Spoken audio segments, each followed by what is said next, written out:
Hello, my name is Gabriela, and on behalf of my co-authors Valentin, Dennis, Nihar, Karen, Audrey, and Paul, I am presenting vARitouch, a back of the finger device for adding variable compliance on rigid objects. This is a project of the Sensory-Motor Interaction Group at the Max Planck Institute for Informatics in Germany, with support from our friends at the Carleton University and University of Waterloo in Canada.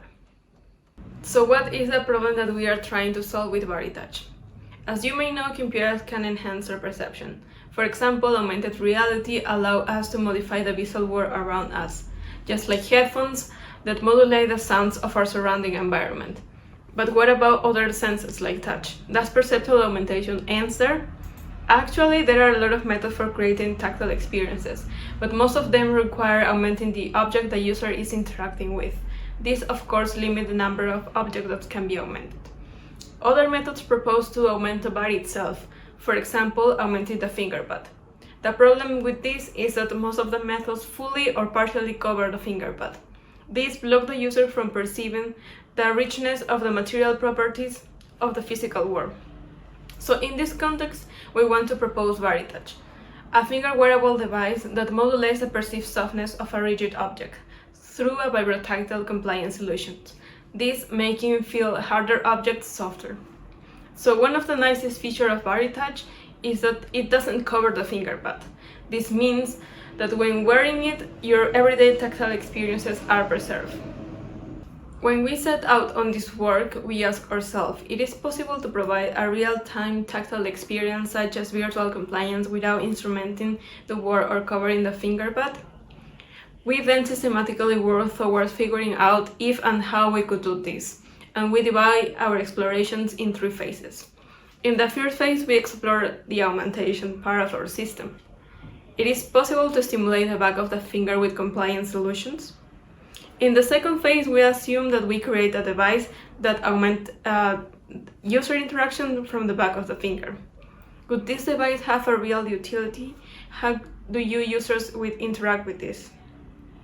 And in the last phase, we ask how we can build a fully wearable device, both sensing and actuation systems, that are encapsulated in a small device at the back of the finger. Hi, I'm Paul. I'll talk you through the first phase of this project. Here we were really interested in understanding, does the grain-based compliance solution work if the actuator is at the back of the finger? And can we modulate the magnitude of compliance people perceive? We also wanted to know, how does this method compare to physical softness and other approaches? But before we get into this, let me quickly explain how the solution works. Basically, when you press an object, we provide tactile impulses proportional to the dynamics of your pressure. So if you keep your pressure constant, no impulses. If you change slowly, you feel tactile impulses at a slow rate, and if you change pressure fast, you feel them fast. So for example, here we show an arbitrary pressure dynamic in pink, and by providing pulses at equidistant pressure levels, we create a signal where the pulses are always proportional to your pressure dynamics. You see that in blue here. The resulting experience is one of movement or compression under your finger. It feels as though the object you're pressing is deforming because of the pressure you're applying. For the experiment, we simply placed an actuator on the back of the nail. You see it in blue here, and we created objects with varying compliance, shown in pink, placed a pressure sensor on the thumb, and then users can kind of squeeze the object like this. The first experiment, a magnitude estimation study, showed that, yes, users experience compliance in this setting. And there also appears to be a linear relationship with the number of grains and how strong or how deep this compliance is experienced to be.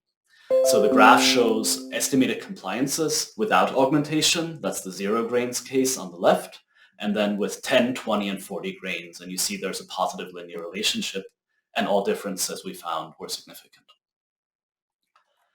And to understand how these results compare to similar systems and to make a direct comparison with actual compliance, we conducted a second experiment, a staircase study. And here we found that on average, users report the augmentation to decrease the material's hardness by about 35 Shor levels. I do want to point out that we found a pretty high variability in how users actually assess these compliances. But overall, we were super happy with these results, as they indicate that Looking just at users' perception, the illusion is robust, the effects are strong, and this means that the plan we set out to do is viable. As a next step, we wanted to explore how users would respond to such a system in a less artificial setting. So we conducted a qualitative user study.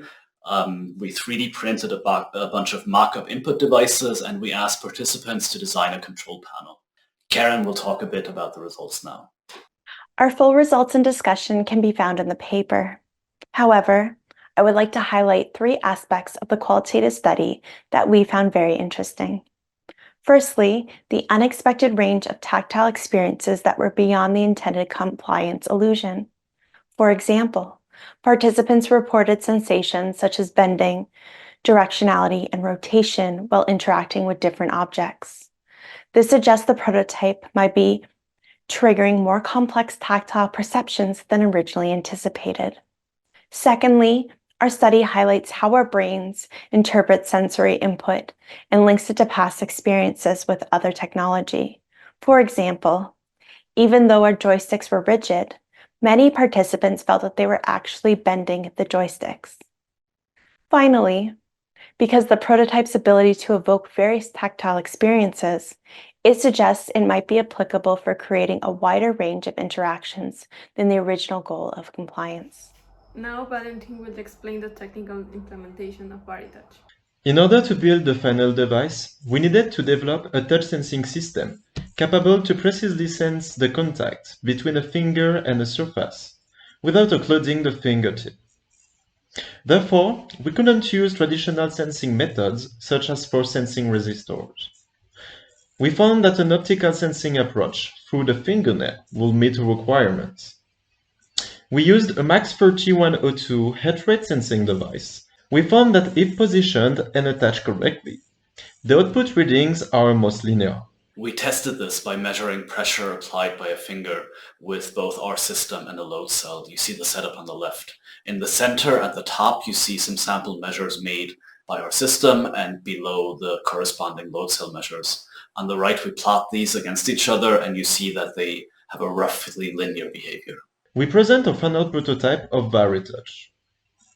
The prototype comprises a 3D printed encasing containing the optical sensor module and the actuator, and a stretchable wristband housing the microcontroller unit and its battery, making the whole system wearable and autonomous. Now I would like to talk about some applications. The first area we envision vARitouch being used is in user interfaces. Our studies showed that vARitouch can make rigid objects feel more interactive, which is why responsible user interfaces and tactile augmented reality are a great area of application. For example, in on-body interfaces, such as laser-projected interfaces on the body or thin-film temporary tattoos, or even in systems that do not provide any visual feedback, vARitouch can provide tactile confirmation of the user interaction. Another area of application could be in mediation of information. vARitouch can allow users to access invisible information provided in a symbolic or embodied way. An example of embodied would be a team designing the 3D shape of a bike saddle. With vARitouch, each designer could share their softness profiles, and the rest can feel each other's softness levels. On the other hand, an example of hermeneutic would be vARitouch virtual compliance representing a different variable than compliance itself. Finally, another exciting application of vARitouch is sensory motor augmentation. For example, it supports novices learning how to use the potter's wheel. Since the finger pad is free, the user can still feel the rich material properties of the clay while receiving feedback on the pressure levels needed, thanks to vARitouch. So, in summary, this work presents vARitouch, a back-of-the-finger wearable device capable of creating the sensation of variable compliance when interacting with hard materials. In the first phase, through psychophysical studies, we demonstrate that the compliance illusion applied to the back of the finger is robust, and that an increase in the brains delivered through the signal also produces an increase in the perceived compliance. In the second phase, we find that the proposed haptic augmentation enrich user interactions and provide a wide range of tactile experiences. Finally, we present the technical implementation of vARitouch. It can sense the fingertip force pressure by measuring changes in fingernail vascularization and deliver haptic feedback based on it. Everything is encapsulated in a small device attached to the nail. We envision a future where our interaction with the tactile world is as intuitive as our engagement with the visual domain today. We aim that vARitouch contribute to building this exciting future and motivate the development of new perceptual transparent systems. Thanks for your attention. For more information about vARitouch, please read our paper. If you have any question or would like to discuss further about the project, feel free to email us or reach us at CHI 2024 in Hawaii. Thanks.